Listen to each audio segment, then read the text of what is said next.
একটা সুন্দর ভবিষ্যৎ, একটা কর্মক্ষম জীবন, সবটাই যেন মুহূর্তেই শেষ হয়ে গেল। একটা ছোট্ট আনন্দ ভ্রমণ আর একটা ভয়াবহ দুর্ঘটনা।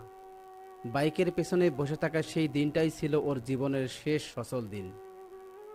বলছি সারোয়ার জাহান ভাইয়ের কথা। ওর পায়ের মধ্যে এখন একটা ঠান্ডা লোহার রড ঢোকানো আছে, কিন্তু তার চেয়েও ভারী হয়ে গেছে বর্তমানে তার পরিবারের কাছে। চিকিৎসার জন্য সবটুকু দিয়েই চেষ্টা করেছে, কিন্তু উপায় নেই। যে বয়সে ওর পরিবারের দায়িত্ব নেওয়ার কথা, আজ সেই বয়সে সবার কাছে একটা অসহায় বোঝা হয়ে দাঁড়িয়েছে। হাঁটার ক্ষমতা হারিয়েও হারায়নি ওর বেঁচে থাকার ইচ্ছা। শারীরিক অক্ষমতা ওকে থামাতে পারেনি। আজ ও ফেসবুক কন্টেন্ট ক্রিয়েটর।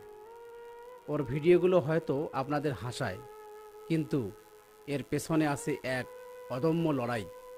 জীবনের সবটুকু কষ্ট লুকিয়ে রেখে ও মানুষকে বিনোদন দিচ্ছে, শুধু একটাই আশায়, যদি আপনাদের ভালোবাসায় একটু ঘুরে দাঁড়াতে পারে। এই অদম্য মনের যুবককে একটু সাপোর্ট করুন।